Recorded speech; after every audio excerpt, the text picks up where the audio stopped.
अस्सलाम वालेकुम students. Allama Iqbal open university registration number और रोल नंबर स्लिप अगर आपका तब्दील हो जाता है, कैसे तब्दील हुआ, आपके पास ठीक आया लेकिन ऑनलाइन चेक किया तो वो रजिस्ट्रेशन नंबर या रोल नंबर चेंज हो गया है, तो ये अब कैसे ठीक करवाना है और अगर आप ठीक नहीं करवाते तो आपके साथ क्या होने वाला है ये आपने सोचा नहीं है।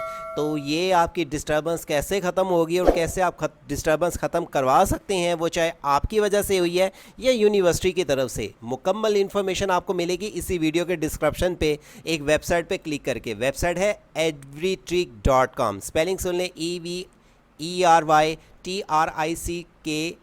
everytricks.com। वेबसाइट जब ओपन करते हैं यहाँ पे हम पाकिस्तान के तमाम स्टूडेंट्स की ज़िम्मेदारी अपनी समझते हैं कि अगर आपको कोई डिस्टर्बेंस आती है तो हम आपके साथ शेयर करें, आपकी रहनुमाई फ्री ऑफ कास्ट करें।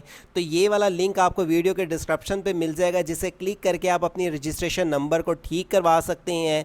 लेकिन चेंज अगर हो जाता है तो उसको कैसे ठीक करवाना है, रोल नंबर स्लिप, तो ये लिंक पे जब क्लिक करेंगे डायरेक्टली इस पोस्ट पे आ जाएंगे। आपके पास एक फॉर्म आ जाएगा जो कि पुरानी रजिस्ट्रेशन और नई रजिस्ट्रेशन नंबर, अगर एग्जाम्पल आपके पास एक रजिस्ट्रेशन नंबर ये वाला था लेकिन जब आपने ऑनलाइन चेक किया या रोल नंबर चेक किया चेंज था, तो वो आपका यूनिवर्सिटी की तरफ से हो सकता है टाइपिंग में चेंज हो जाए। ये चेंज करवाना लाजमी तौर पे आपके लिए ज़रूरी है, क्योंकि आगे चल के आपके लिए डिस्टर्बेंस होगी। तो आपने इस फॉर्म को मुकम्मल रीड आउट करके टाइप करना है और आपने इस यहाँ पे लिंक पे क्लिक करके दिए हुए एड्रेस पे सबमिट कर देना है। उम्मीद करता हूँ जो आपके लिए रहनुमाई आज की वीडियो में की है आपको पसंद आई होगी। मज़ीद अगर आपको कोई क्वेश्चन है किसी स्कूल कॉलेज यूनिवर्सिटी का, कमेंट्स बॉक्स में पूछें, आपकी फ्री ऑफ कास्ट रहनुमाई करेंगे। लेकिन उसके लिए अगर आप चैनल पे नए हैं सब्सक्राइब और वीडियो को लाइक के साथ लाजमी शेयर करें, आपके साथ कोई और भी मुश्किल में से निकल सके। अल्लाह हाफिज़।